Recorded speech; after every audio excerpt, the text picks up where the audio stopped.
A survey has shown how much working adults in Singapore give to their parents, and I bet all my assets that you won't believe the numbers here. So, the Straits Times recently commissioned a market research firm to do a survey on how much parents give to their kids who are already working adults. Because nowadays, parents are still supporting adults who don't seem to... Sarah, it's a survey about how much kids give to their parents. They give money one. Then how come those influencers...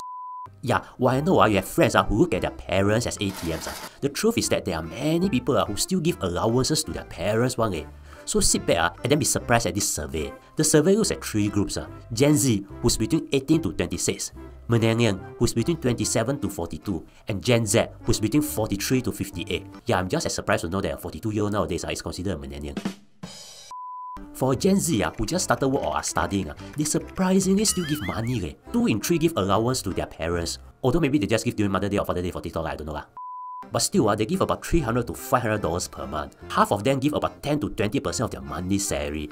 But here's the interesting thing. 39% say they are giving the allowance as paying rent. Maybe they have watched too many TikTok and really believe that they cannot live in a place rent-free.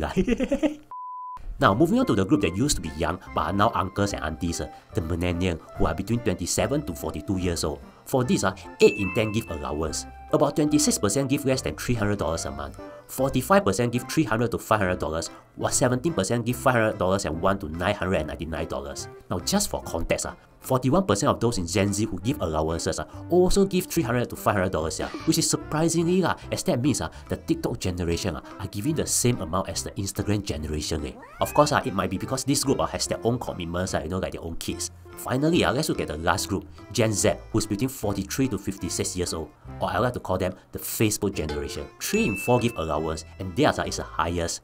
23% give between $500 and $1 to $999, while 11% give $1,000 to $1,999. Now, if you are surprised that the TikTok generation are giving as much as the Facebook generation, don't be because there might be an explanation. You see, Gen Z are surprisingly more financially well off. I mean, have you ever seen a Gen Z work before or not? If you don't have a beanbag and buffet night every lunch in your office, you'll quit for another job one.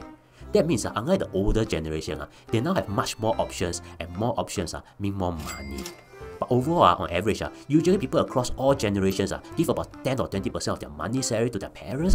Most of them give the money not to support their parents financially, but just as a token sum, so the parents are willing to appear in their Instagram on Mother's Day. Cause let's face it, in Singapore, your parents most likely don't need your money as they have got money from their closest personal friend instead, CPF. So if you think about it, CPF is actually not that bad. You will eventually become confirmed parents fund and we don't need to support them after that.